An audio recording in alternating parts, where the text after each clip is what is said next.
Hi, welcome. Enjoy the content, subscribe, and turn on notifications. Greg Harrison had always had a predictable routine.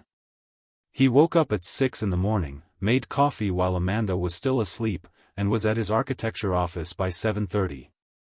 At 38, he'd built a solid reputation as a commercial architect, specializing in sustainable designs that blended aesthetics with functionality. Clients sought him out not just for his technical skill, but for his attention to detail, something that turned every project into something unique. That same attentiveness made him a present husband, someone who noticed when Amanda switched perfumes or when something was bothering her at work. Amanda was 34 and taught contemporary literature at the State University. She was a woman of restrained gestures, a soft voice, and an almost pathological aversion to social media. While her colleagues posted photos from classrooms, trips, and dinners, Amanda kept only an abandoned profile with 3 old pictures. Greg had always admired that about her. In a world where everyone seemed to live for online validation, Amanda was refreshingly private. She said she preferred experiencing real moments instead of performing them for an invisible audience. Greg completely agreed. In 7 years of marriage, they'd built a quiet, comfortable life, without excess, without drama. Just a solid routine that left them both satisfied. That Thursday started like any other. Greg was wrapping up the design for a community library when his phone buzzed with a message notification. It was Jason, a fellow architect who worked in the same building. The message simply read, "Dude, did you see this?" followed by a link to a private group of former college classmates. Greg frowned. He rarely checked that group. It had nearly 200 members and was always full of unfunny memes and annoying chain messages. But Jason wasn't the type to send random stuff. Greg clicked the link, expecting maybe an inside joke or an embarrassing old photo from their student days. The app opened directly to a video posted 48 hours earlier. 212 views. 89 likes. 23 comments. Without much thought, Greg hit play. The first 3 seconds showed the inside of a restaurant Greg immediately recognized. It was Lumiere, an upscale French place downtown with crystal chandeliers and tables draped in white linen. Greg had eaten there only once, on Amanda's birthday 2 years prior. The video had the shaky, discreet quality of someone filming secretly with their phone, likely from another table. The camera focused on a woman from behind, brown wavy hair spilling over a navy blue dress that Greg recognized instantly. It was the dress he'd given Amanda as a Christmas gift last year. The woman turned slightly, laughing at something the man across from her had said. Amanda. Definitely Amanda. Greg felt something strange forming in his stomach, but it wasn't panic yet. Maybe it was a work dinner. Professors went out for dinner sometimes, right?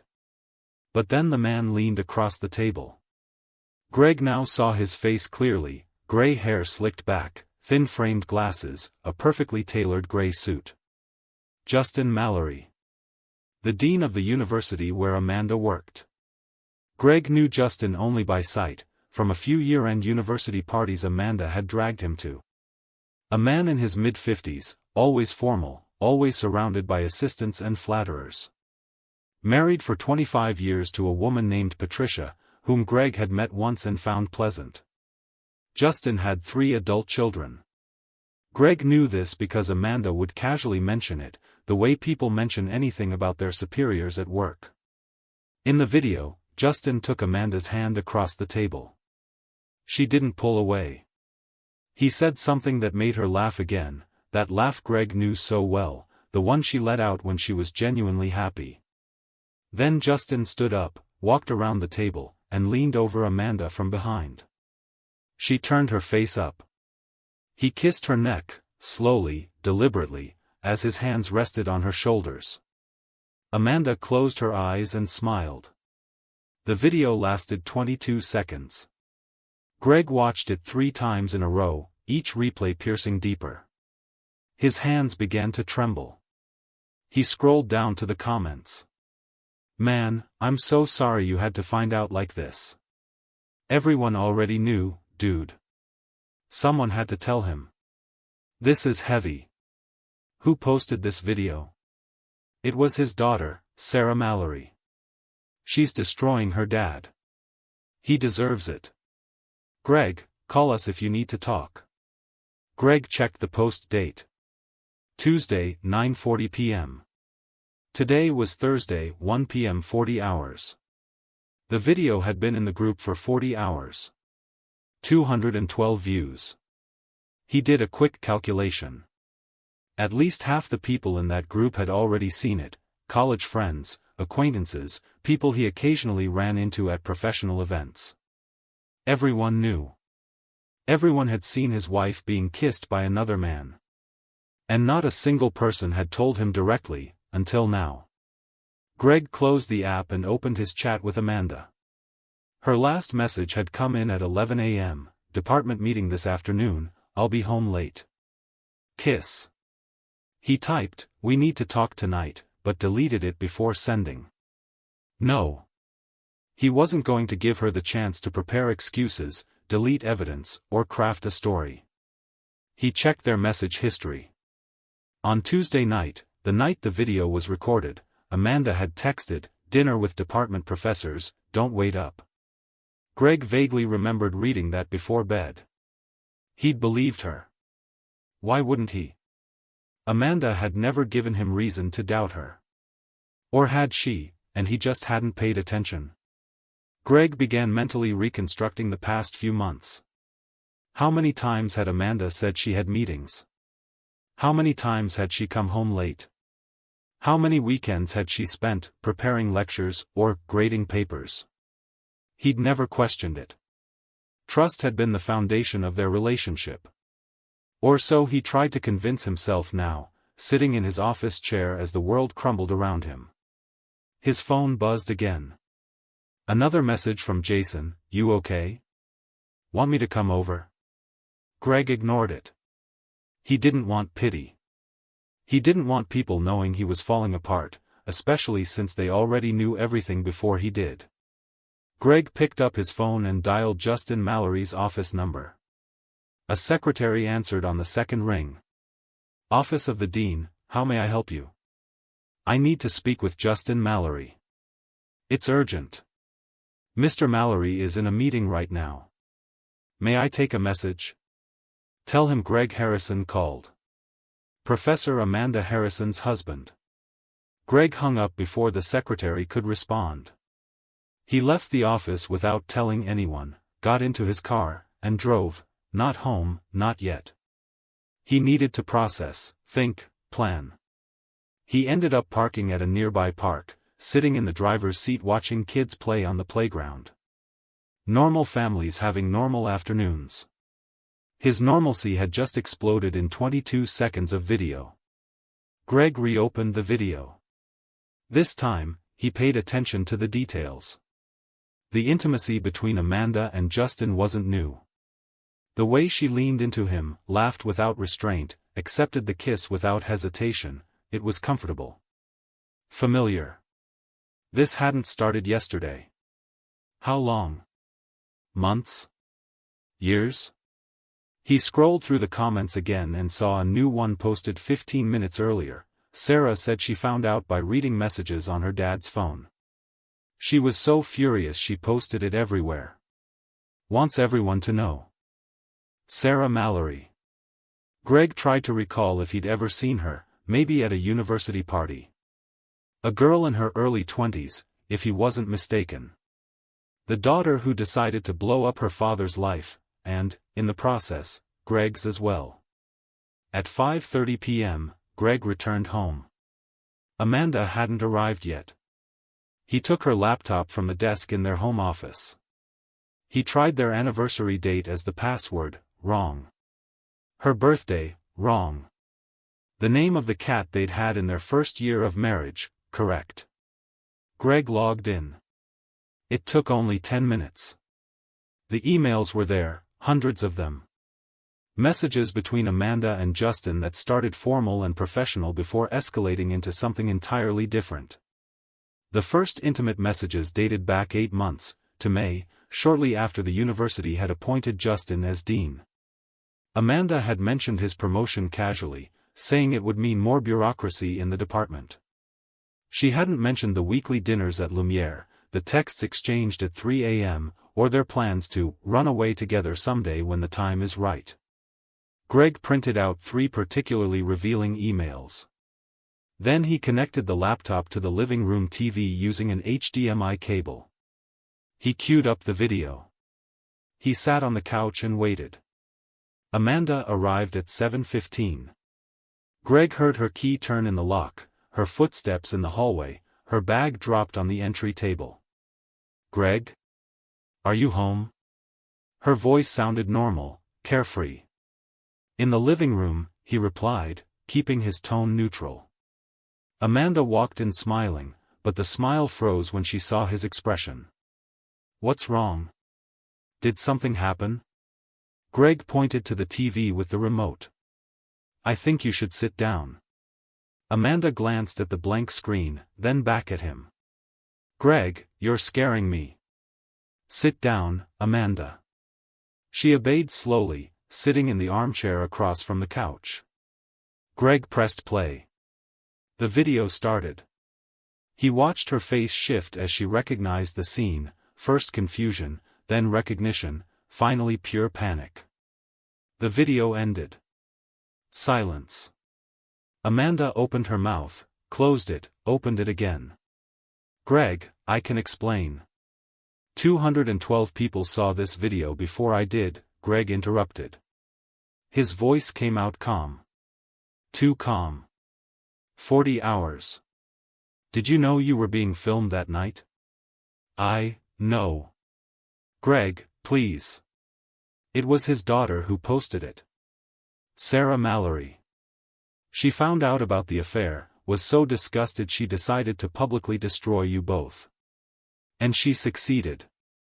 Greg stood up. "You know the worst part? It wasn't the betrayal. It was finding out that half my acquaintances knew before I did. Messages of pity. Comments of sympathy. So sorry you had to find out like this. They saw my humiliation before I even knew I was being humiliated." Amanda began to cry. "It was a mistake. I didn't want it to happen like this." "Like what? Did you have a preferred way for it to happen?" Greg gave a bitter laugh. "Let me guess, you were going to tell me eventually, when the right moment came? It's not what you think. Then tell me what it is. Please, enlighten me." He crossed his arms. Amanda wiped her tears with the back of her hand. "Justin and I, it was complicated. We connected. He understood things you." "No," Greg raised a hand. "Don't put this on me. You're not going to make this my fault." He grabbed the printed emails from the coffee table and tossed them into her lap. May. 8 months, Amanda. 8 months of lies. Dinners with colleagues. Working late. Weekends, grading papers. And here, he pointed to one of the emails, "You're planning a weekend getaway. When was that supposed to happen? When were you going to tell me you needed to travel for work?" Amanda stared at the papers with growing horror. "You went through my computer." "Went through it?" Greg laughed without humor. "You've been cheating on our marriage for 8 months with your married boss, publicly humiliated me, and you're worried about digital privacy? You don't understand." "You're right. I don't. I don't understand how you could do this. How you looked me in the eye every day, pretending everything was fine, while sleeping with Justin Mallory." He watched her flinch at the bluntness. "Oh, did I offend you? Sorry. Should I have used softer words? Greg, I love you." "No," the word cut sharp. "You don't love. People who love don't do this. People who love don't lie for 8 months. People who love don't kiss others while their husband is at home thinking his wife is at some innocent work dinner." Amanda was sobbing now, her whole body shaking. A tiny part of Greg, the part that still remembered their 7 good years, wanted to comfort her. But the larger part, the part that had watched that video 4 times, read those emails, seen those intimate messages, was ice cold. Greg stood and started pacing the room. You know what's funny? I always thought that if something like this ever happened, I'd know. But I didn't know anything. I went about my life completely unaware while you built a parallel one. He stopped in front of the bookshelf holding their framed photos. How many of these were taken while you were already involved with him? Amanda didn't answer, just kept crying. Answer me, Amanda. How many? He picked up a photo from their 2nd anniversary. This one? Were you already having an affair with Justin when we took this? Stop, Greg. Please. Please. He laughed without humor. You had 8 months of lies, and now you want me to be polite? He put the photo back. It wasn't like that. Then how was it? When did it start? Amanda wiped her face. It was after he became dean. He called me to discuss a research proposal. We started talking about things beyond work. And you chose to keep going. Greg shook his head. Don't put this on me. You cheated because you wanted to. I know. I know I was selfish. Amanda raised her voice. But it wasn't just sex, Greg. How romantic. You had feelings for the married man who's probably been telling his wife the same lies for 25 years. He's going to leave you, Greg said after a pause. You know that, right? Justin has a wife, 3 adult kids, a career. He's not throwing all that away for you, especially now that his daughter knows and decided to make it public. You don't know him. I know men like him. Powerful men who like consequence-free affairs. And now there are consequences. Sarah made sure of that when she posted that video. Greg pulled out his phone. By the way, have you seen how many people are commenting? Over 50 now. Professors from your university. Students. Even Patricia, his wife, was tagged by someone. Amanda went pale. No. Yes. So you can forget your secret romance. It's public knowledge now. Greg put his phone away. I called his office today. Left a message saying who I was, Professor Amanda Harrison's husband. I think he'll get the message. Why did you do that? Because I can. Because if I'm going to be humiliated, everyone should know exactly by whom. Greg walked to the door. I'm staying at a hotel tonight. Tomorrow we'll talk about divorce. Lawyers. Division of assets. I suggest you find somewhere to stay too. This house is mine. It was in my name before we got married, and it still is. Greg, wait. No, he opened the door. We're done, Amanda. It ended the moment you decided to kiss him in that restaurant. It ended when you lied to me for the first time. It ended when you turned me into a joke for 200 people. He turned to look at her one last time. The difference is, now I know. And unlike you, I won't pretend everything's okay. Greg left, slamming the door behind him. In the days that followed, the story spread like wildfire.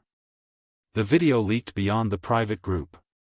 University students began sharing it. Professors whispered in hallways. Patricia Mallory filed for divorce 72 hours after the video surfaced. Justin was temporarily suspended from his deanship while the university investigated inappropriate conduct. Greg hired the best divorce attorney he knew, a man named Richard Chen, known for being relentless and unwilling to accept unfavorable settlements. Their first meeting was 2 days after the confrontation. Extramarital affairs complicate divorces, Richard explained, but in this state, adultery doesn't automatically affect asset division. However, we can use it to demonstrate breach of marital contract. Is the house in your name? Yes. I bought it before we married. Good. Joint investments? A small savings account. Maybe $30,000. Debts? None. I pay the mortgage, she owns her car outright. Richard took notes. This should be fairly clean. No kids? No. Even better. With the evidence you have, and the public exposure, she probably won't fight much. Especially once Mallory dumps her, which he will. Greg nodded. How long will it take? With luck, 3 to 4 months if she cooperates. 6 if she doesn't. It took 3. Amanda signed the divorce papers without contesting a single clause. Justin Mallory indeed abandoned her 2 weeks after the scandal erupted. Patricia cleaned him out in their divorce, keeping the house, half his retirement, and a generous monthly alimony. Justin resigned as dean and accepted a less prestigious administrative role at a university 3 states away. The asset division was surprisingly simple. Greg kept the house, as expected. The joint savings account was split evenly. Amanda took her car and some furniture. Everything fit into a 2-day move. 7 years reduced to cardboard boxes.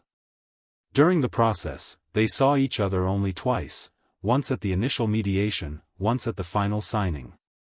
Amanda arrived with red eyes. Greg signed first, handed her the pen, and walked out without a word. Amanda tried to keep teaching, but the atmosphere became unbearable. Students looked at her differently. Colleagues avoided conversations. There were graffiti in university restrooms. Memes circulated using frames from the video. She lasted 6 months before resigning and moving to another city. The first few months alone were hard. The house felt too big, too quiet. Greg worked later hours, kept himself busy. 6 months after the divorce, Jason convinced him to attend a networking event. The event was at a modern art gallery. Greg was chatting with acquaintances about projects when he bumped into someone reaching for a glass of wine. "Sorry, I didn't see." "No problem," the woman replied, laughing. At least it wasn't red wine. Short brown hair, blue eyes, red-rimmed glasses. Diane Porter. Greg Harrison. They talked about architecture and editorial design. Diane worked at an art book publishing house. She'd been divorced for 3 years and had a 12-year-old son. When Greg mentioned his recent divorce, she nodded. "It's strange, rebuilding your life from scratch." "Extremely. It gets better. Takes time, but it does." They exchanged numbers. 3 days later, Diane called and invited him for coffee. Coffee turned into lunch. Lunch turned into dinner. Greg was honest about his story. Diane shared hers.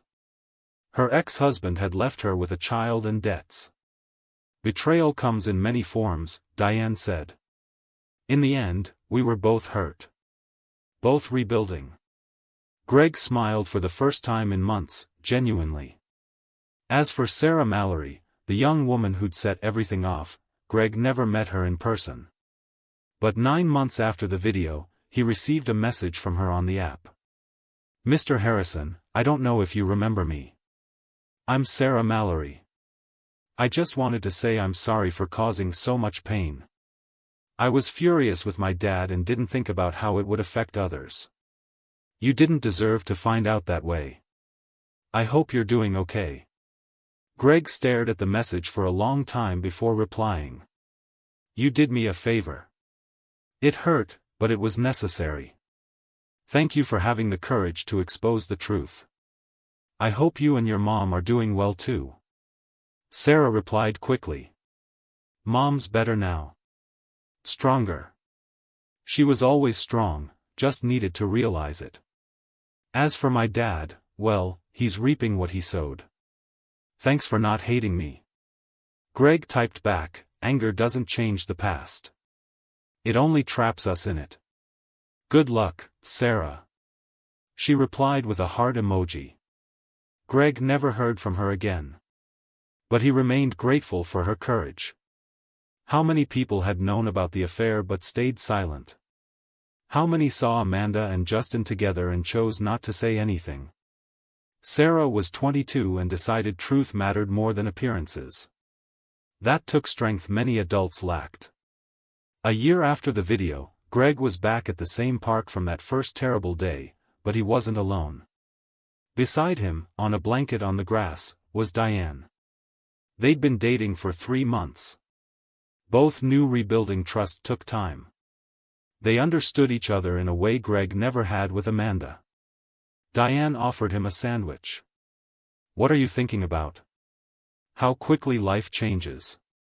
A year ago, I thought I knew what my future would look like. And now? Now I know I don't know anything. And that's okay." He took the sandwich. "But I'm happy now. In a way I maybe never was before." Diane smiled. Funny how sometimes the worst things lead us exactly where we needed to be. Greg looked at the playground. Normal families. But normalcy was an illusion. What mattered was honesty. Respect. Truth. His phone buzzed with a notification from the group where the video had been posted. Greg didn't even bother checking. He'd muted it months ago. He no longer needed that constant reminder of pain. He'd built something new, something real, something based on total transparency. Amanda tried reaching out a few months after the divorce. A long message asking for forgiveness. Greg read it, didn't reply, and blocked her number. Forgiveness didn't mean reconciliation. Weeks later, Amanda showed up at his office. Greg instructed the receptionist to say he wasn't available. She left a letter. Greg threw it away unopened. After 2 more attempts, Amanda gave up. As for Justin, Greg heard the man never recovered. He lost his family, reputation, and position.